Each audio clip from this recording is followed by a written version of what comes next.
I don't know about you, Adam, but I think sometimes we can talk the ears off anything on this podcast. It may be a movie podcast, but sometimes we do chat some proper shit. Just before the episode, Adam was talking to me about a burger that he had that was too hot. And I was like, blah, blah, blah, blah, blah. And then I was like, right, I'm going to go look at the recipe for this burger online on the website. And upon doing that, I have been reminded about a topic that I've wanted to talk about for a while, which is stupid burger names. Okay. I'm sure you can back me up on this, but I absolutely despise it when all these hipster burger places give their burgers stupid names. So on the place that you went, we've got the Johnny Cash. That's fine. I can handle that. And we've got the Fat Elvis 17. No, not about that. We've got the Cowabunga, the Frying Nemo, Bombay Bad Boy, Lucky Fried Chicken. Some of them are not good. And then I thought, what about Brewdog? Brewdog strike me as a kind of place that would have insane names for their burgers. They don't. The only one that's notable there is Cluck Norris, which that's quite good. Admirable. Seven Bone, they annoy me a bit. We've got the Donny J. Trump, the Ronald's Revenge, the Dirty Linda. Oh, how about that one? That's the kind that grinds my gears when you have to go into a restaurant and say, can I have the fist me daddy or whatever? Do you know what I mean? Those kind of ones. I'm so glad you brought this up. This is spot on. This is totally the kind of conversations we have off air. Again, like similar with cocktails. Like Sex on the Beach is a classic, but I do distinctly remember one night after a few pints in Wetherspoons, I was like, wouldn't it be funny if I actually said, if I ordered a Sex on the Beach picture, waiter comes along and says, Sex on the Beach? And I said, no thank you, I've got a girlfriend. And I'm sure I've told this on the podcast before, but the reception was about as poor as you'd expect it to be. No, that's awful. I thought there would have been a good reception to that. I thought there would have been a bit of a flirt. Like, no? Oh, no, what a shame. Unfortunately not. It was an older bloke, so...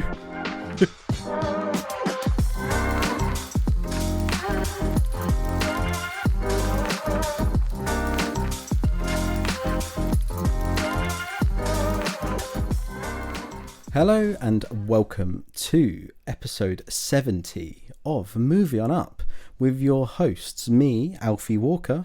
And me, Adam Barlow. On form, mate. Episode 70. That's quite a milestone. I know it's not your episode 10, episode 25, episode 50, but 70 is a crazy number, mate. We've knocked some of these out by now. We have. I mean, give it another 5 episodes and lo and behold, we'll be at episode 75, and that is quite impressive. That is quite the milestone. Yeah, very true. Before we get started, I'm just going to say, obviously, it's quite a big thing, episode 70. Our Mission Impossible episode is now our third most listened to episode, which is nice because number 1 and number 2 are episode 1 and 2, which I don't think count because they were very much sort of like pilot episode, test episode, and everyone's going to listen to your first one, aren't they? All your family, your cousins, your everything. So the numbers on those two are really skewed. But yeah, Mission Impossible that episode has gotten a really big number of listens now. We've got loads more followers now. So hopefully there might be someone new listening. There really might. It seems like after that Instagram reel banged, as the kids say, that we may actually have a few more listeners now. So if you are new, just like to say, thank you for tuning in. Thank you for listening. And we'll see you next week. That's episode 70. Just a quick one to say. No, this week, it's kind of nice that we're at a round episode because it feels quite formal. It feels quite neat and twee. And I think those words, for better or worse, can be applied to the director that we're going to be discussing today. That being Wes Anderson. Of course, his new film, The Phoenician Scheme, came out, I think 2 weeks ago now, so I was a little bit late to it, but I've managed to go and see that. I went along with friend of the show, Josh Brooker, actually, which is nice to see him. When did you see Josh? Yeah, he's on the island of Wight, isn't he? Yeah, he made the trip over literally just for the day, bless him. So yeah, got a train, I guess, got the ferry, got a bus as well. Man of many transports. He is a man of many transports indeed. So we watched the film and then went for lunch at Spoons, which was quite nice. And then went in the sort of usual HMV, where he told me a fact. I don't know if you know this, but apparently HMV stands for His master's voice. His master's voice. Yeah, I've never heard of this. You didn't know that? No. And that's the dog, isn't it? The dog on the with the gramophone. It's like the really old, because that used to be their logo, right? Yeah. Did you not know that? You're such a proprietor of HMV. I'm shocked that you didn't know that. Well, I thought it was something a bit kinky. I was like, Josh, what are you on about? Yeah. Oh, his master's voice. Yeah. I don't know. Who's master? But I get Bobby. it. So the dog, the person looking after the dog is the HMV. Yeah. Mm. But what does that mean, though? Like, actually. Doesn't mean anything, does it? That's Yeah, nothing. you're quite. I think it's like really old, isn't it? Oh, here we go. Look this up. Yeah, so it's a trademarked thing. And then I presume... Yeah, okay, so they bought it, basically. The shop HMV bought the classic His Master's Voice record player thing. So, yeah, there you go. So they don't actually own it, but... Well, they do now, but... Yeah, I can't believe you didn't know that. It's such a... It's quite a quintessential thing with the dog and the gramophone, so I'm shocked you knew that. Cheers, Josh Brooker, for bringing new knowledge to Adam Barlow. For educating Adam, who we all know doesn't want to learn anything new. Educating Adam sounds like a Channel 4 documentary. Yeah, just various comedians and C-list actors coming in to try and teach me things, and I'm just sat there like, whatever, mate. Yeah, no clue. Can we put this film on? Can we watch a podcast, please? Something we do want to talk about, or I want to mention, is Adam had some great news with a job, I believe, right? The Student Radio Association had applications open for the committee for next year, and I managed to land. It's unpaid, but, you know, it pays an exposure. And I am, long story short, their first ever podcast and audio officer. It's cool. It's nice. Like you said, it adds to the CV. It gets your name out there a bit. I think it will look amazing. Hopefully you've got a BBC job by then, Adam. But if you haven't, it's something that will look amazing on the CV. So it's quite a cool little thing that you got there, mate. Well done. Definitely, thank you. Should we shift our attention to some films? We've had a couple of trailers that I want to chat about. First of all, Wicked for Good. Literally watched the trailer moments before hitting record on this podcast. I think it looks very good. I wasn't really sure what to expect. I don't really know the music in this second half of the play. I've never seen it. And yeah, like you said, Alf, it looks like more of the same, but we enjoyed what we saw. So it's kind of good. Absolutely. I was Wicked's biggest hater before I went and saw it about 4 weeks late.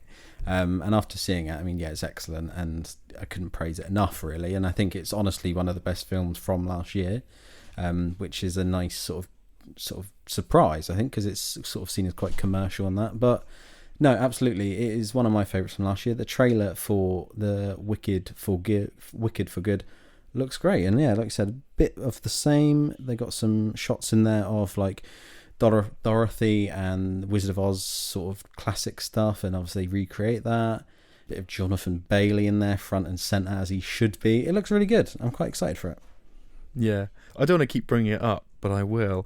The fact that I've met Jeff Goldblum and now seeing him in trailers is like, I've stood next to you. I've got like 3 photos with you. What's going on? Like, Yeah. You're not the Wizard of Oz. You're Jeff so Goldblum. Cool. You should get it printed on a t-shirt and then wear that t-shirt to the showing of Wicked. I want to see the Wizard. I met this man. Yeah. Yeah. Yeah, that'd be great fun. That's such a good idea. Get it printed on an emerald green t-shirt. Yeah. Oh, I can see it now. That's such a good idea. I might do that. Okay, other trailers I want to bring up. You probably haven't seen it if you've not been to the cinema for a week or so, but trailer out for the 3rd Downton Abbey film called Downton Abbey The Grand Finale. So it really is the kind of final thing. It's like a legacy film trailer where they're saying goodbye to the mansion that is Downton Abbey. And it is so funny. That's one of the strangest things I've heard you say in a while, Adam. I didn't realise you were such a fan of Downton Abbey. No, I'm not. I'm not. I've not watched any of it at all. But when I was watching it, no, I know, because they've done 3 films now, obviously, and I don't know how many seasons, and they're really long episodes, right? And it came out in 2011, 2012. But as I was watching the trailer today, I was like, God, you know what? If I was an actor, this is what I'd want to be in. I think I'd ace it if I was just walking around with a top hat and doing oh God, it's scandalous, isn't it? Oh, look at the chandelier, darling. Because there's an excellent moment in the trailer. I presume you haven't seen it, right? No, believe it or not, I haven't. I haven't been to the cinema in a week. Yeah, I didn't go this week, so I haven't seen it. But yes, I must say I have not witnessed this trailer yet, Adam. So please continue. So I forget the guy's name, but he plays Simon Armitage in Johnny English, and he's the guy that does those banking adverts for Nationwide. You know the bloke I mean. He's in the trailer playing an actor on stage in the film, and he says some really stereotypical line like, "Oh, what a wonderful day," or something like that. Yeah, I'm definitely getting that mixed up with the trailer for Kingdom of the Planet of the Apes, but it's along that line, and it just makes me chuckle. I must say that is not what I expected you to say when you said I need to talk about a trailer. But I'm glad you're excited for it, mate, and I hope that you go catch up on 2 films worth of Downton and several series worth of shows to catch up on and go enjoy it in the cinema. That would rival the MCU, wouldn't it? There was one other trailer I wanted to bring up though, and this will be more applicable to you, I promise. It's the trailer for a brand new James Bond video game. Now, I've not played a James Bond video game because I think they haven't really done one. I mean, I think no, that's a lie. I think they've done some mobile apps, but does that really count? Not really. This is the first console game that we're getting in a good number of years, and I for one am very excited. There's been a bit of chatter online with people not quite happy with the character design, and it's like, well, it doesn't really look like James Bond, does he? I'm like, well, what does James Bond look like? I mean, Roger Moore looks nothing like Daniel Craig, and Daniel Craig looks nothing like Sean Connery. What are what's the criteria here? But it's just a sort of storyline teaser trailer for it, I suppose. So it doesn't give too much away, but it's a younger kind of Bond, maybe in his late 30s, kind of getting recruited, I think, by the MI6 team, and it looks great. It's called 007 First Light, and I'm excited for it. It could be good, mate. The trailer looks cool. I played GoldenEye on the Nintendo, and then they remade GoldenEye for the Wii, the Nintendo Wii, and I remember playing that. And then we haven't really had a big James Bond game in a while. You're right. So this seems like they've been putting a bit of time and effort into this, and the actor who they've got to play Bond, what's his name? So I think he plays young Dexter in the Dexter prequel show. I don't really know who he is, but he is young. You're right. I think he's 30. And there's a lot of talk. I don't know what this means, but there's a lot of talk of people saying that he's one of their choices to be the next James Bond, and this is a bit of a sandbox attempt at going, how do you feel about this actor in the role? Which is really interesting if true. But yeah, the game looks fun. It looks like it could be quite suave, and if they've pumped enough cash into it, which I hope they have, it could be really cool.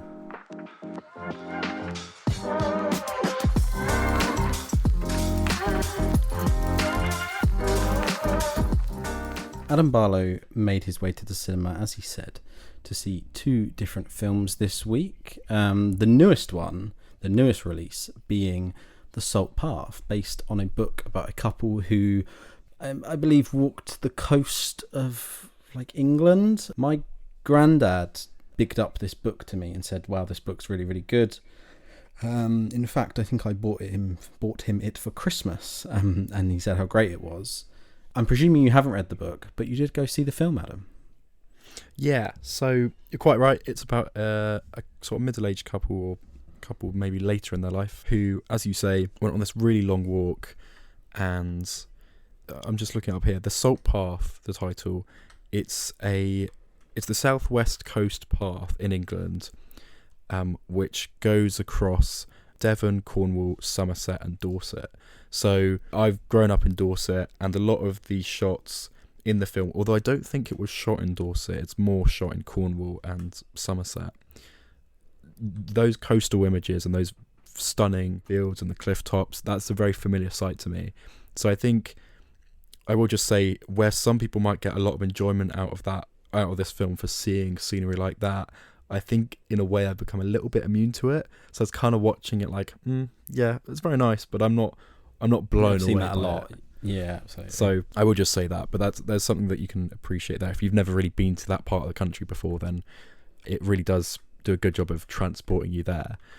But yeah, the Salt Path follows this couple, Raynor Wynne and her husband Moth, as they walked this journey. It's because they are accused of being in a huge amount of debt. I think they lived on a farm, so their house gets seized and all their belongings and things like that.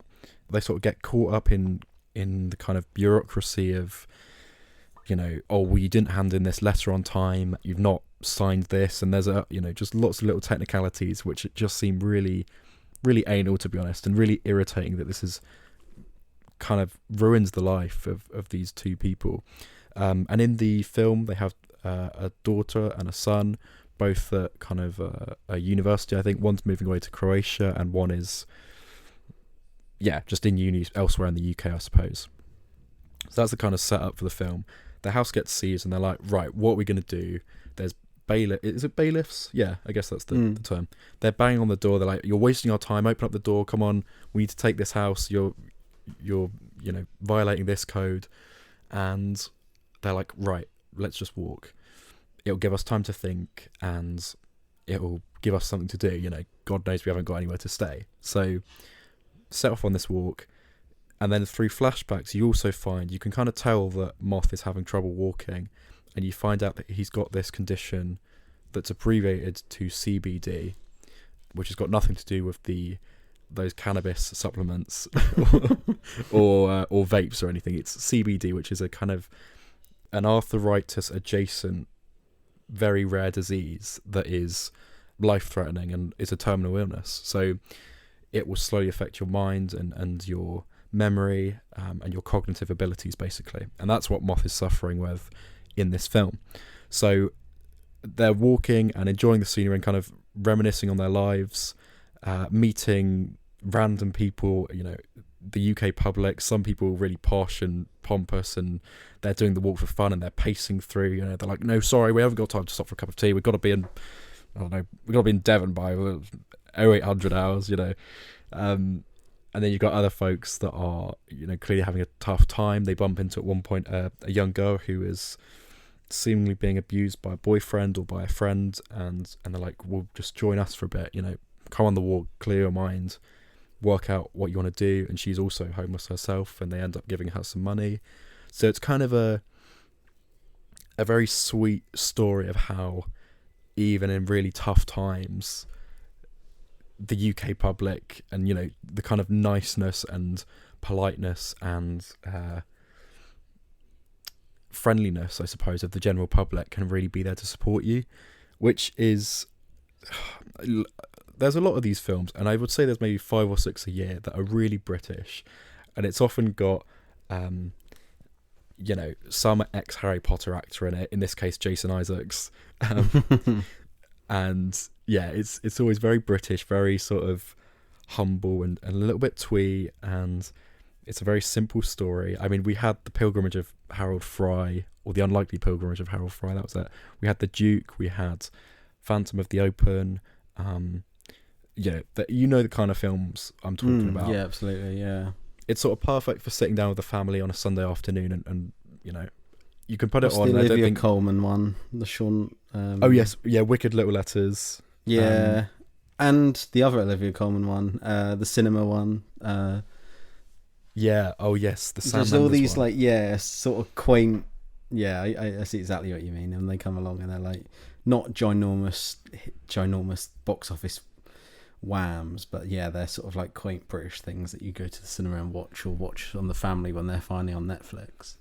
Yeah, and it's kind of nice because it gets the older generations out of the house and into the cinema. So I booked my ticket for this film 2 hours before, so I booked it at midday. It was a 2 p.m. showing.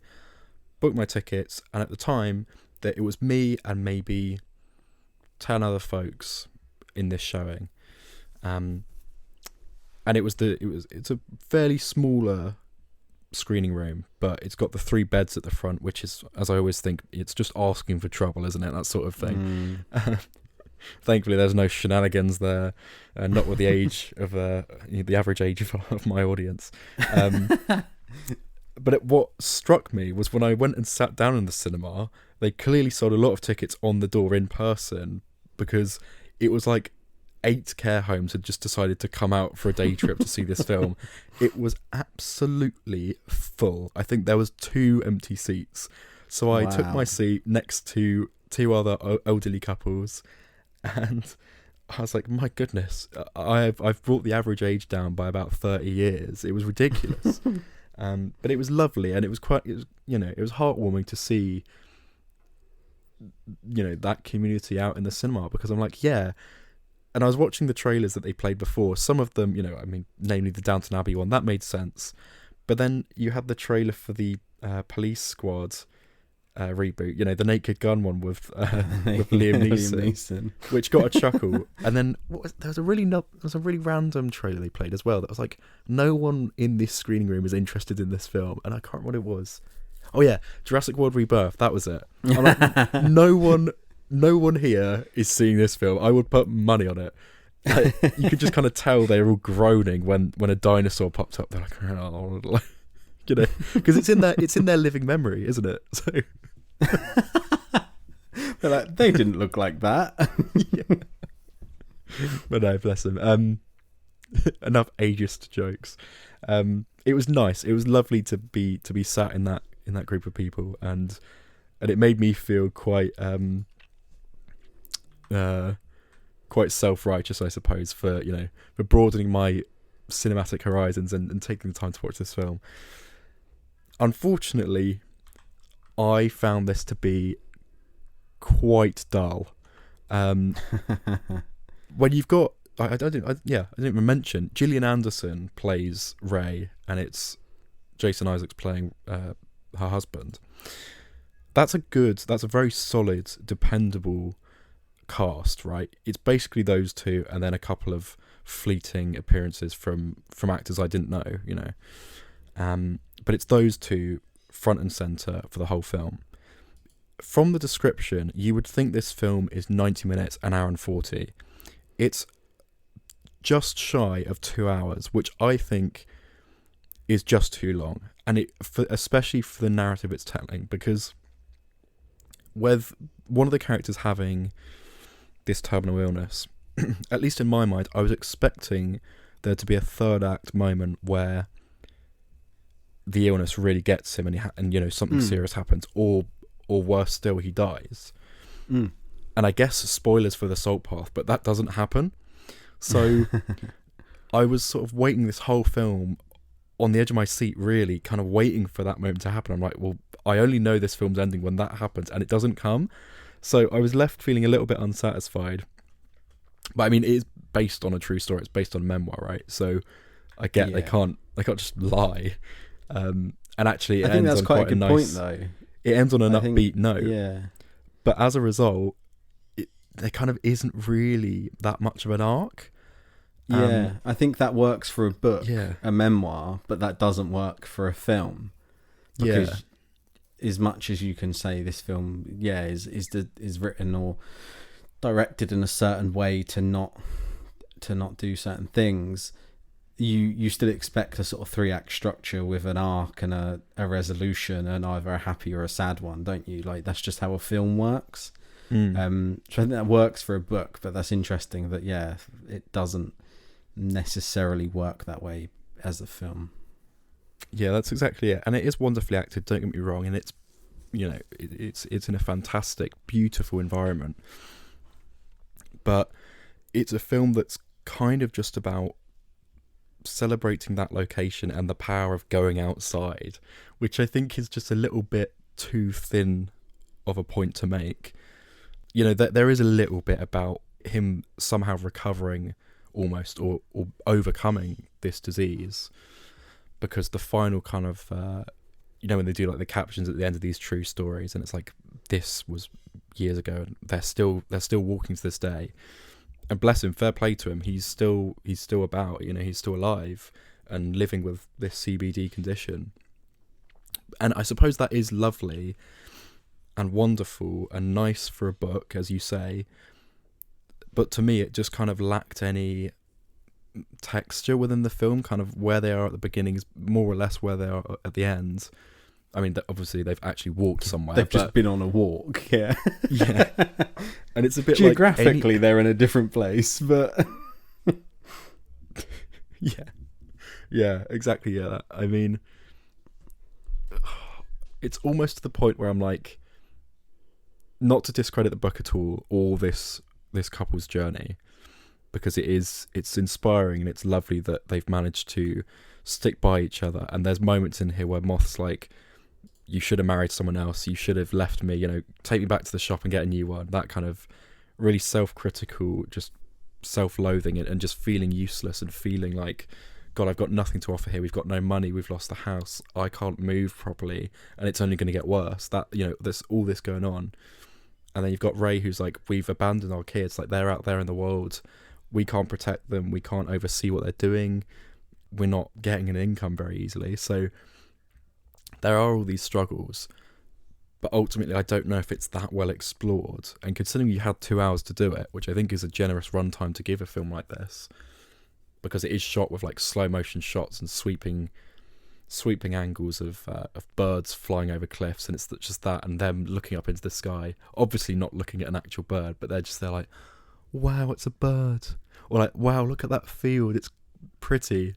And I'm like, yeah, but give me something more, Really interesting, because you'd think reading it on a page that would convey really well to a book, the whole visual element, because obviously you do the mind's eye when you're reading it, don't you? And the words convey the images, and like I said, my granddad read it and loved it, but that's because he's well travelled and goes to that part of the country all the time and has done Cornwall. So yeah, you can obviously imagine it when you're reading it, but I imagine when it's conveyed to screen, it's a very pretty bit of England, isn't it? But I feel like I haven't seen it, like I said, but I feel like I would potentially feel the same, because I've also just seen that bit of England a lot. So maybe if you showed this to, I don't know, a grandma from Texas who lives in a desert, she'd be mesmerized by the what's on the screen. But yeah, it sounds like it just falls a bit short with relying quite heavily on that, and like you said, the plot lacks a bit and doesn't convey that well to a big screen thing that's near on 2 hours long. You know who this film would be perfect for? Is couples in their 60s that are living currently maybe in the suburbs or in a city, that are like, right, retirement's coming up in the next 5-10 years, what are we going to do with our lives then? They'll watch this film and be like, that's where we're going, to the southwest of England, and it'll be brilliant for them. That will really change their lives around. But for me in my 20s, it just didn't. I just found it a bit boring, which is a shame. You see what you see in the trailer, and that's exactly what you get in the film. There's just no difference really. Well, that's exactly it. And I'm sure in the trailer I remember there being a moment, isn't there, where he like collapses or something? And yeah. It's like a full 30 seconds of the trailer. I thought he was going to have some sort of seizure or like really stop moving. That doesn't really happen. Like, he's just kind of fine. So he even stops taking his pills, and he's like, oh, it's just the fresh air, it's made me better. And I'm like, if that happened in real life, like, fair play. But for the film, it's like, it's a bit of an anticlimax. It's like, oh, I'd stopped taking my pills, but look, I'm in the outdoors, it's made me happy, so I'm better now. Yeah. Oh, okay. Dangerous motto to be spreading about. Stop taking your pills and go for a walk. At an extent, yeah. Yeah, that's it. Yeah.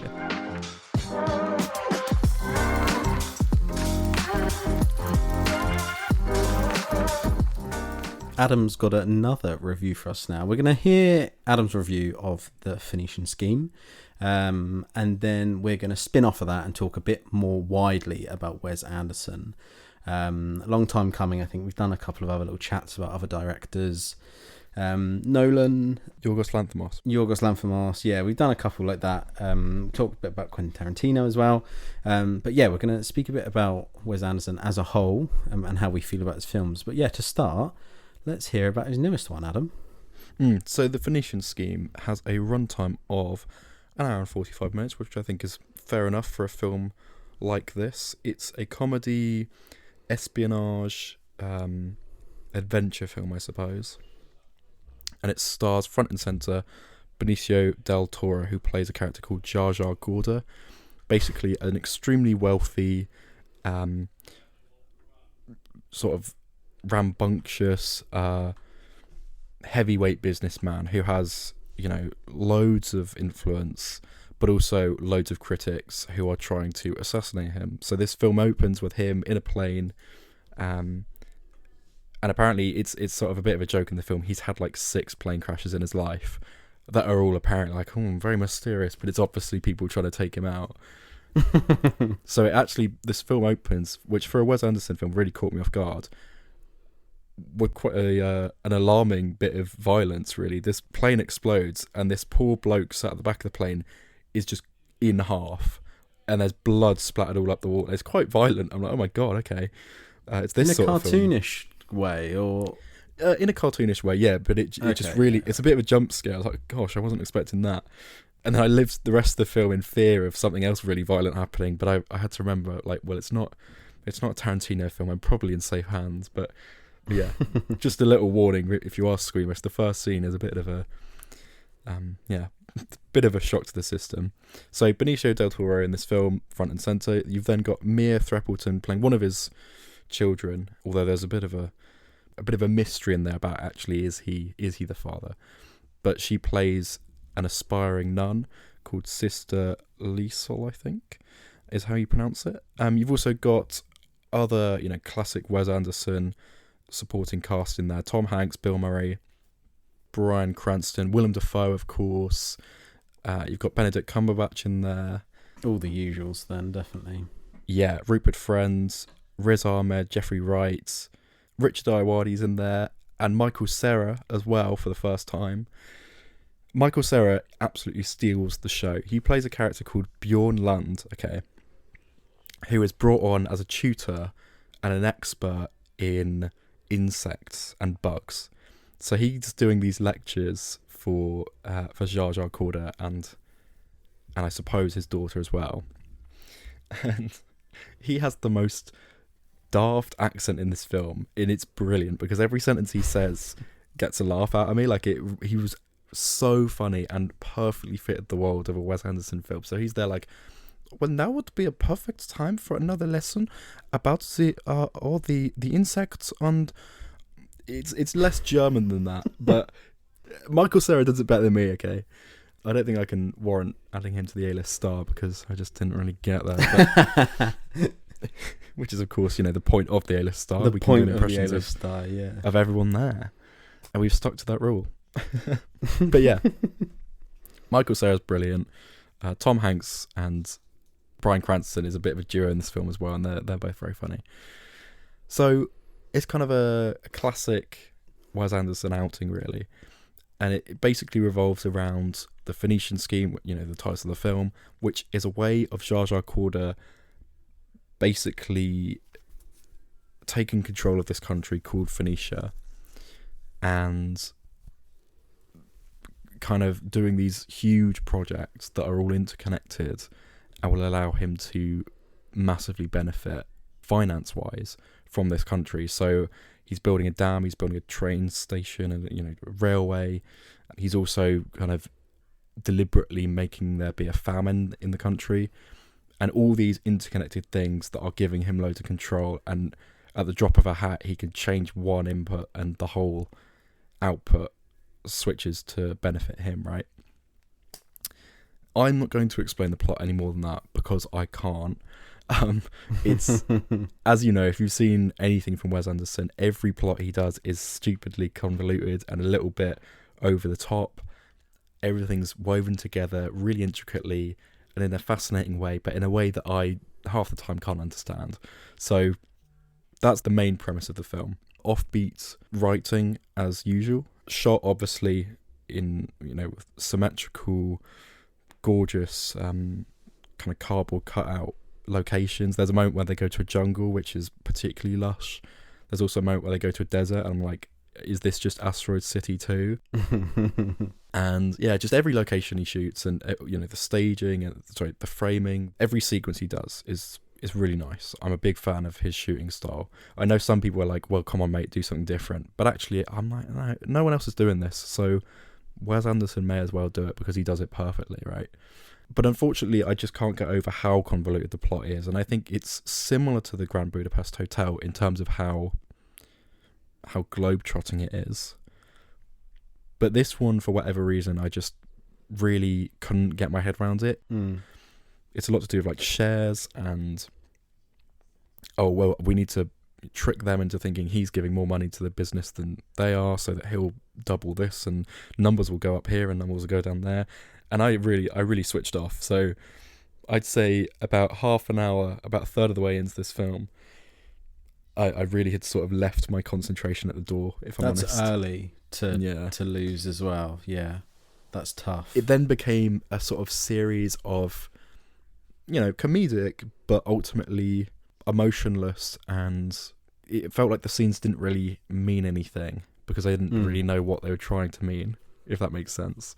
Yeah, and it comes to a head at the end, and it is very funny, and I think I walked out ultimately feeling like, yeah, I enjoyed it, had a good time, laughed a lot, enjoyed the locations, enjoyed the characters. I don't really know what it was saying. I mean, there's a little bit of a father-daughter, reconnecting, that sort of central theme there, but it's not anything groundbreaking, and I think he's done those sort of things better in other films. So it's not my favourite Wes Anderson film, but I would say it's a solid 3 out of 5, and it's worth seeing. If you're a fan of Wes Anderson, go and see it, but I don't think this will be anyone's favourite. A side note, right? Completely off subject here, but we're planning on moving into the house at the end of July, and it will then be easier for me to get to the cinema. In fact, it will take around an hour off my effort of going to the cinema. So from the end of July, guys, I'll be back on form and be able to have a film every week. But yeah, I haven't made it to cinema to watch it, but it's worth opening it up, I'd say, to just talk about Wes in general. Because I think my opinion, right, is that on reflection, I went back and watched quite a few. You've said you've watched nearly all of his films now. I think I've probably watched about 5 or 6, all fairly recently. And I think you can really notice a difference in his older ones to his more modern ones. And I think he's maybe become a bit of a caricature of himself. What's the saying? Like, it insists upon itself, isn't it? Like, I feel like that's what he's become, where he's sort of become so self-referential and so meta, so sort of carbon copy almost, where it feels quite stilted. And I think you can see that with Asteroid City, which a lot of people really loved. And I remember us liking, but I remember not being blown away by it. And I do think that if you go back and watch his older ones, there's a bit more momentum to them, a bit more of a flow and a bit of a pace, and they feel more like films. Whereas his more modern ones do feel like art. They feel like a purposeful art choice to be a painting on a wall. And just from the trailer alone and from what you've said there, it does feel like this fits into the same sort of box as Asteroid. I don't know how you feel overall about his career, but yeah. I'm kind of with you. I think I am more positive on his work, if I'm honest. But I've seen Asteroid City about 2 or 3 times now, and it's got better every time I rewatch it. And I bought the Blu-ray just the other day, after seeing the Phoenician Scheme actually, so very, very much looking forward to watching that again and hopefully getting even more out of it. There's something about the setting and the vibrant colours in that film and the cast which is just spectacular as well. I mean, you've got Steve Carell in there as well, among others. Jeff Goldblum in a cameo, which is just brilliant. There's loads of stuff going on in Asteroid City, and I think because that is, again, quite complicated to get your head around, and that one is very meta because that is about a play set in a fictional location, and that's, it's a lot of, it's this within this within this, like a Russian doll kind of plot, which the Phoenician Scheme is also like, actually, but it just didn't work quite as well for me. But I'm with you where you go back. I watched Rushmore the other day for the first time, which I think was his second film after Bottle Rocket, but then Bottle Rocket is just a crime sort of thriller or crime comedy caper, right? That's not really got his directorial style in it, whereas Rushmore is where it first emerged. And I liked Rushmore quite a bit. It's got a much smaller cast, it feels stripped back. And I think his films work best when the plot, when the sort of wonkiness and silliness of his writing is outlet through just a handful of characters rather than everyone, which I think is what people haven't enjoyed about the Phoenician Scheme, where everyone is speaking this deadpan, silly way. And to an extent, I think that's the same with Asteroid City. But you watch things like Fantastic Mr. Fox, Moonrise Kingdom, what's another one? Rushmore, exactly. And I think The Life Aquatic, that gets a lot of slack, but I saw that for the first time recently. Loved it. Thought it was brilliant. So I think it is better when he's more restrained. And I think where he's been producing his own independent films for a while now, as you say, he's got a bit stuck in his ways. So, I mean, as a result, would you want to see him do something drastically different for his next film? I don't even think so. I mean, we'll talk about this in a moment, and this is overall everyone's favourite. But my favourite is Grand Budapest. And I think that just blends perfectly the comedy, the really artistic and beautiful way that all the cinematography is shot, and the colour palette, and the plot that is really intriguing, and the pacing. My issue with Asteroid, which I've only seen twice in the cinema and then the other week, is I think the pacing is really slow on it. Asteroid doesn't do it for me at all now. Like, when I rewatched it, I think I preferred it the first time round. But that is obviously, like you said, we have different opinions. But I think Grand Budapest is his peak. I just think it blends all the elements really well. I'm absolutely fine with him having his style, because directors have it. And it's charming, it's quaint, it works. It works in animation, in Fantastic Mr. Fox. It works in real life with those kind of films. But I just feel like it's becoming almost...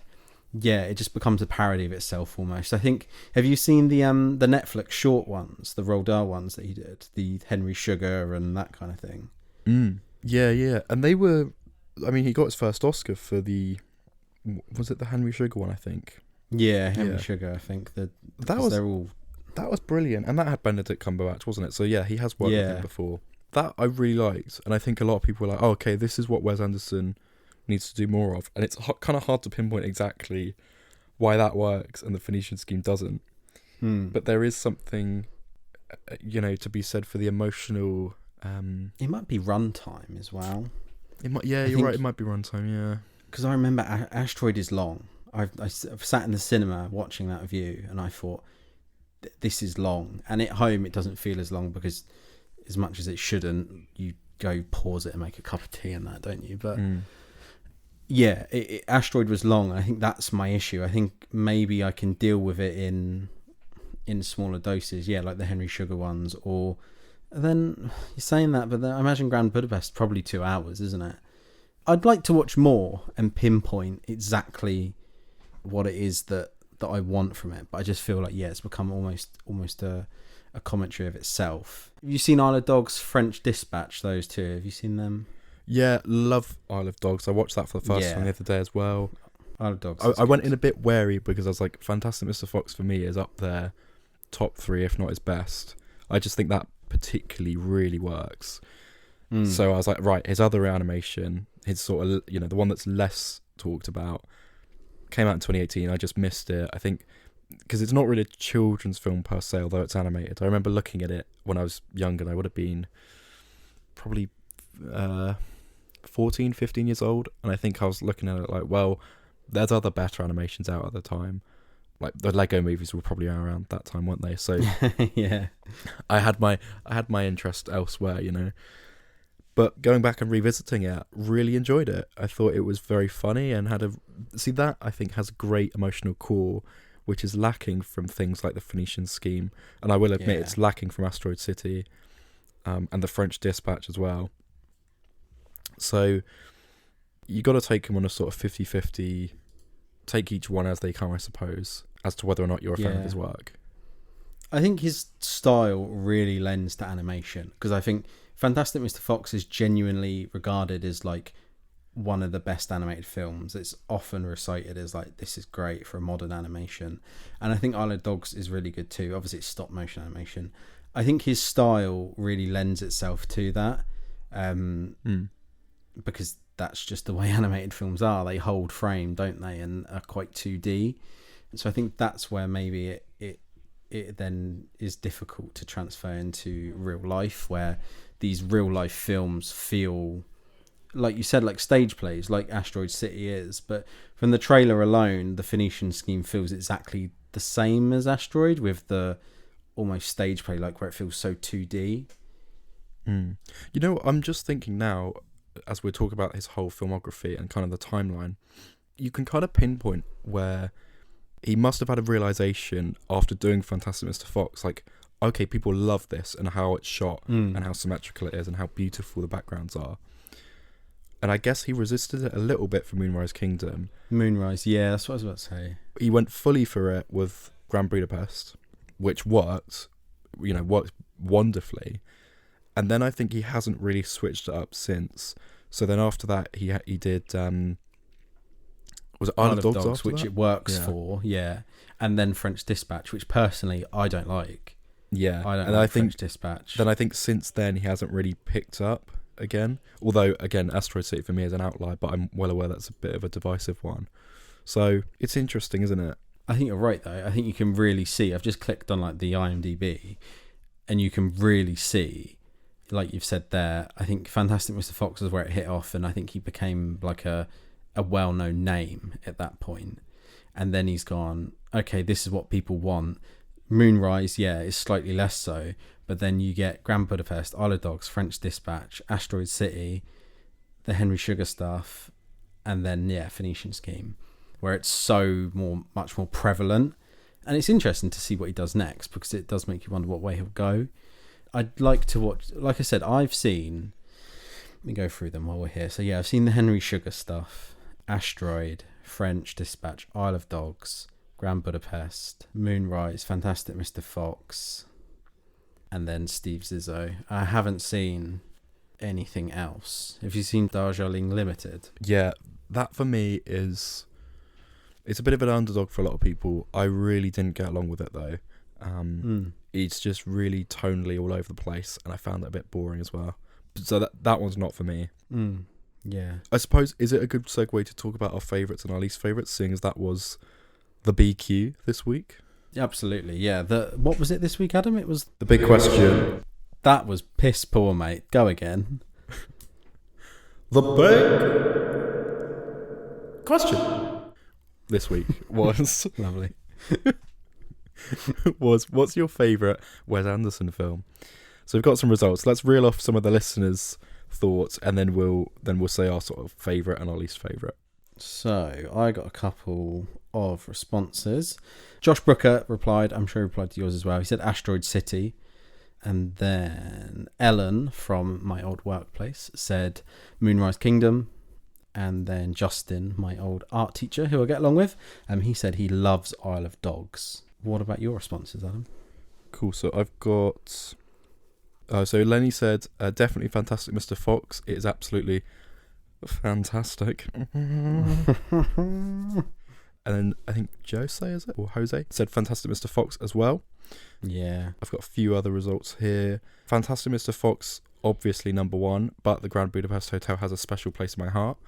Dan said Darjeeling Limited, which I'm sorry, Dan, I can't back. Maybe I need to rewatch it. Is that Techman Dan? No, Dan from I think Portsmouth, but through student radio. Yeah, Darjeeling Limited took me like 3 attempts to get through fully. So at that point, maybe I just ruined it for myself, because I did watch it in like chunks and like months apart. Daisy said Fantastic Mr. Fox, and Tamsin said Isle of Dogs, definitely. It's so good. Well, I think from that, the consensus is he needs to do more animation, mate. Yes, and I agree. That's what I think I'd like for him to do next. Go back to animation, maybe adapt another thing. Maybe pick a story that lends itself to that, something that is more focused, that takes the weight off of him. Another Roald Dahl. He seems to like it. Fantastic Mr. Fox and the Henry Sugar stuff, that's all Roald Dahl. So yeah. It lends itself, doesn't it? If you think about... I'm trying to think. We've had a lot of Roald Dahl stuff.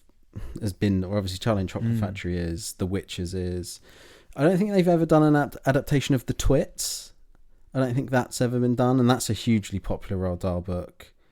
Yeah. I'm trying to think other ones, like I can't even think of many Roald Dahl books now I'm here. Matilda is Roald Dahl, but obviously that's already been done.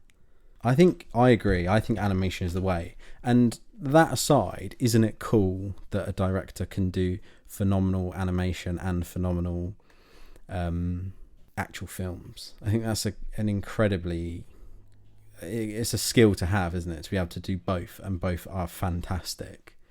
You know what? The Twitch is a great shout. I think I would like to see him do an animated version of the BFG, which I know Spielberg did only a few years ago, but I think that would really work with his style. There's an older film, James and the Giant Peach. I've not read that book, but I think it's like... God, yeah. That would lend itself quite well, just from the sort of overview of what that is, that book. And one of my childhood favourites, George's Marvellous Medicine. Marvellous Medicine, yeah. That's only a short story, but I reckon with a bit of padding out, Wes could probably do that justice as well. Side note, Roald Dahl looks like Fred Dinenage. He does, yeah. In this Google image photo, he really looks like Fred Dinenage. Yeah, I'd really like him to see him embrace the animation more. I was going to say, I'm guessing you've seen the Fantastic Mr. Fox previs that they did, where that's them actually acting it. Yeah, they're on a motorbike and stuff, and eating food. Yeah, it's excellent. And I mean that clearly shows how he's filmed it, because he just films the whole thing with people and then edits in, copies the exact animation with stop motion. But yeah, very cool. What is your favourite then? If you're narrowing it down, like top 1, top 2, and then what is the one that you don't like that you've seen? So I think it's easier for me to pick the one at the bottom of the bunch, and that would be the Darjeeling Limited. I just didn't really click with it. I also think around the bottom, sort of bouncing around, would be the French Dispatch, just because I don't think that sort of vignette style... I don't really like films that do that as a rule of thumb, I don't think. I'm fine with chapters and stuff like that, but it reminds me of things like whatever that dreadful one was by Yorgos Lanthimos. Yeah, I knew you were going to say that. Yeah, the moment you said vignette film, I was like, he's going to say that one. Just so abysmal. Just really not for me. I'm sure I'm blanking on one that I liked, but as a rule of thumb, yeah. And the best ones from Wes, I've got to say, kind of obvious ones really, aren't they? I mean, Fantastic Mr. Fox, I adore. It's the one I've seen the most. The Grand Budapest Hotel, I've only actually seen once, I'm pretty sure. And it's been a number of years, but I just know I'm always watching YouTube sort of breakdowns of it. So I'm like, I kind of know, it's fresh in my mind all the time.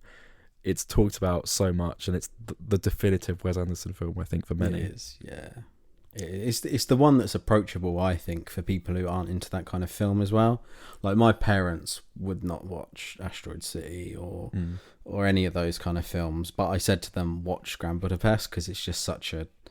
Yeah, it's a great film. It's absolutely my favourite. I'm not a huge... This is basically blasphemy, but I'm not a huge...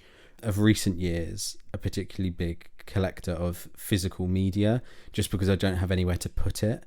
I have got a lot of DVDs and Blu-rays, but over the sort of since going to uni really, so over the past maybe 5 years, I haven't really bought many DVDs. I only ever buy a Blu-ray of a film that I love.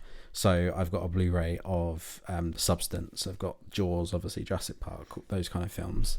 And I also have Grand Budapest on Blu-ray. I think it's that good. It's definitely my favourite. And absolutely, I'm up there with you as well. I don't like French Dispatch at all. I watched it and I struggled to get through it. I turned it off a few times, turned it back on. I just don't like like you said, the sort of vignette style of it. The small chunks of different stories wasn't for me at all. And yeah, Fantastic Mr. Fox was one that I watched last night, and it is proper good. Yeah, my favourite bit in Fantastic Mr. Fox is when they're singing the song, and it's the montage of them, doing the huge heist in the sort of mid part of the film. Which one is it? Bean, I guess, walks up, and he's like, "What on earth are you singing, Petey?" And it's like, "Oh, I'm just singing and it's like Jarvis Crocker doing the voice. Yeah, it's like, I'm just singing a song. That's bad songwriting, Peter. You wrote a bad song. And he just walks off. It's quite deadpan. There's quite a lot of it in there. Yeah, totally. And there's another bit. When he like wrecks the room. Have you seen the video of that? But it's reversed, and he's putting it back together. Excellent. I'm going to go watch that immediately.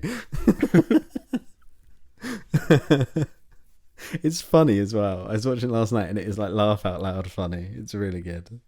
Yeah, it's great. I'm such a huge fan of George Clooney as well. They should bring him back for a Wes Anderson film. That'd be a real delight. Has he ever been in one physically rather than just the voice? I'm trying to think. Not off the top of my head. No, I can't think of any that he's in either. Bring back Jude Law as well.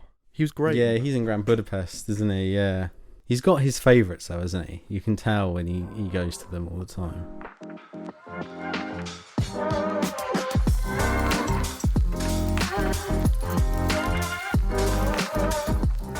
We're going to finish off this little Wesley Anderson talk with a quiz. What is the quiz, Adam? It's the ultimate Wes Anderson quiz. Right, go for it, my friend. Okay, so it's got a bit of a spiel at the front here about Wes Anderson, which I suppose I'll read quickly, just in case you're listening to this episode and I've actually never heard of him. Got an hour and 7 minutes in. Yeah, sorry, who? So it says, with his unique vision, eccentric characters and bittersweet stories, Wes Anderson's films are practically a genre unto themselves. In a cinematic landscape marked by homogeneous event movies, lackluster sequels, and endless comic book adaptations, the Texas-born filmmaker has carved out a career that bucks all trends. He is one of the last of the true auteurs. Entering his third decade in movies, Wes Anderson remains uncompromising in delivering films that speak solely to his unique obsessions. Wes Anderson broke out as an indie filmmaker with his first feature-length picture in 1996. Although he didn't immediately take the box office by storm, he did catch the eye of the critics and legendary filmmaker Martin Scorsese. With his second film, 1998's quirky coming-of-age story Rushmore, Anderson's tragic comic style, the hallmark of his whole body of work, completely crystallised. With Rushmore, the filmmaker also began assembling the loose ensemble of loyal actors, including Bill Murray and Jason Schwartzman, who have followed him on his singular artistic journey. From his use of spatial symmetry, colour and set design to his complex approach to characterisation and storytelling, you need not see his name in the credits to know you're watching a Wes Anderson film. Simultaneously whimsical and deceptively dark, Anderson fuses style and substances as few filmmakers can. Without further ado, here's a challenge to all you cinephiles, misfits, hipsters and other assorted outsiders. How well do you know the work and life of Wes Anderson? It's interesting that he's Texas, isn't he? I would have never have guessed that. No, he doesn't give Texan energy, does it? Whatever that means. No, not at all. Because he's quite sort of... He's a bit camp, really. His films especially are quite... Like, I don't think he's gay, but he gives off gay vibes. And that's not very Texan. Right, we'll leave the political discourse at the door, please. Right, Wes Anderson directed which film based on a children's book by Roald Dahl? The BFG, James and the Giant Peach, Fantastic Mr. Fox, or Matilda? That is, of course. Of course. Fantastic Mr. Fox. In the film The Royal Tenenbaums, the one I've not seen, what sport did Richie Tenenbaum play professionally? Polo, golf, tennis, or rowing? I'm going to go tennis. I'm pretty sure it's tennis. Yeah. Isn't it? Or was it polo? Polo feels like a Wes Anderson thing, but maybe tennis. Go for it. But polo, go for it. Okay. Oh, no, it was tennis. Oh, darn. It's tennis. Oh, no. Question 3. Can you name the painting that's central to the plot of the Grand Budapest Hotel? Boy with Apple, The Marble Fawn, Girl with a Pearl Earring, or Pickman's Model? It is, of course, Boy with Apple. Obviously, because there's a photo of it on this quiz. But yeah, right? It's quite the famous scene, though, isn't it? When they're doing the wheel at the end, and he says, "You have Boy with Apple," and they go, yeah. It's just so funny whenever they say it. What method of animation does Wes Anderson often employ in his films? Traditional cell animation, clay animation, stop motion animation, or computer animation? Stop motion. Yeah, stop motion, but they are slightly clay, aren't they? No, they're not. I guess they're not, are they? But they are claymation, aren't they? It's definitely stop motion, you're right. But I feel like it's also claymation because, like, Bogus Bunsen Bean and all the humans in Fantastic Mr. Fox are definitely clay. Yeah, you might be right, actually. But yeah, it's definitely stop motion. But yeah, this feels like a bit of a double entendre.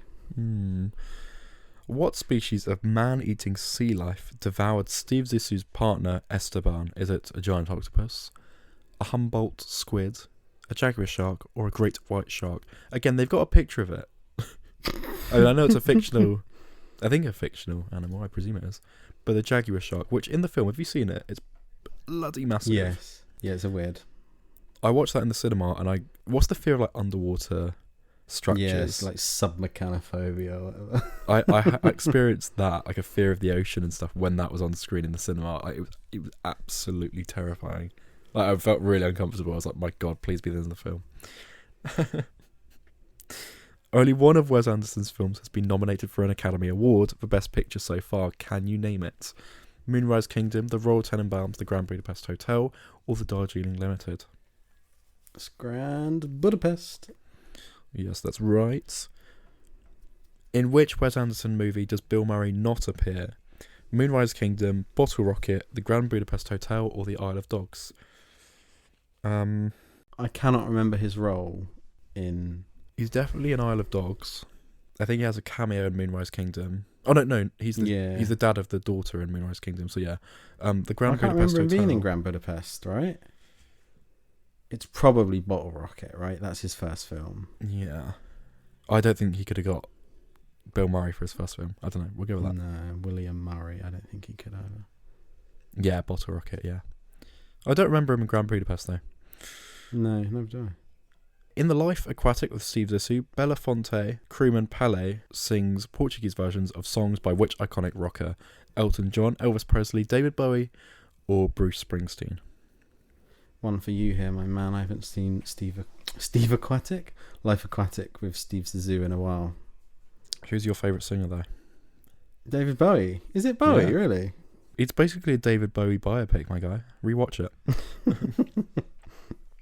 Can you name the animated film in which Wes Anderson provides the voice of a singing giraffe? Well, I'm going to guess sing. Yeah, let's just guess sing. Yeah. I didn't know that. He performs Michael Jackson's 1972 hit Ben. Okay. I'm going to go watch that after this podcast. Yeah, I wonder if he's good. What kind of bird is Susie dressed as when she meets Sam in Moonrise Kingdom? Again, they've got a picture of it, for God's sake. It's a raven. Where did Wes Anderson meet his frequent collaborator and star, Owen Wilson? They met when Wilson auditioned for Bottle Rocket. They were roommates at the University of Texas. They are cousins and have been close since childhood. They met when Wilson was dating Anderson's sister. I don't know this. I'm not sure. Roommates sounds... Roommates, maybe? Yeah, I reckon that sounds quite likely. Yeah, that's quite cool. Yeah, because he's Texan, isn't he, as well? Ka-chow. Anderson was a philosophy major while Wilson studied English. Fair play. What disturbing bit of reading material did 12-year-old Susie find on top of the refrigerator in Moonrise Kingdom? A book titled Old Custer, a copy of Catcher in the Rye, a pamphlet titled Coping with the Very Troubled Child, or a book on fatal childhood diseases. That is the pamphlets, I believe. Yeah. Have you seen how many questions this quiz has? Yeah, it said at the top it's 5 minutes, but it just keeps going. It's got about 20 more questions. I can't deal with this. Which characteristic qualifies Bob Mapplethorpe to be the team's getaway driver in Bottle Rocket? I don't care. Oh, I've got no clue, mate. I'm looking at the scrolling on the side of the page. It keeps going. This is not 5 minutes. This is ridiculous. This is like 50 questions. No, dude, it keeps going. No, we're sacking this off. Like, maybe it's 5 minutes if you're going through it. Oh my god, when you get to the bottom, it loads more. Yeah. Yeah, it's not 5 minutes if you're also talking about it for a podcast, I'm afraid to say. They should have mentioned this at the top of the article. There we go. Let's finish with this one. In the opening scene of Fantastic Mr. Fox and his wife Felicity are captured while attempting to steal what kind of birds? Chickens, turkeys, pheasants, or squabs? Squabs, right? Yeah, it's squabs. Well done there, my dude. Easy. I think we got 10 out of 10 there. 10 out of 10 there. We are huge fans. We are the ultimate Wes Anderson quiz fans. We are indeed. If you'd like to email in, we'd really love it. Whoever's listening, we know there's some of you out there. We'd really love a bit of feedback. Chuck us an email, chuck us a review of a film you've seen, anything like that. Please get in touch. It's hello@movieonup.com. Yes, absolutely. And you can also get in touch and keep up to date with what we're doing outside of the podcast episodes by going to our Instagram and TikTok. The handles for both those platforms are @MovieOnUp. Thank you for listening. We have some big films coming up over the next couple of months. What's next, my guy? Is it How to Train Your Dragon? And Ballerina from the world of John Wick. Ooh, which is getting good reviews. So that'll be a good one. I'll definitely be going to see How to Train Dragon with Lenny, so that'll be a good review. Another remake, but not a Disney one, so it'll be interesting to see if they do anything different, if it's a carbon copy, what's going on there. But yeah, thank you for listening, and please, get in touch, pop us a message, and keep listening. Thank you.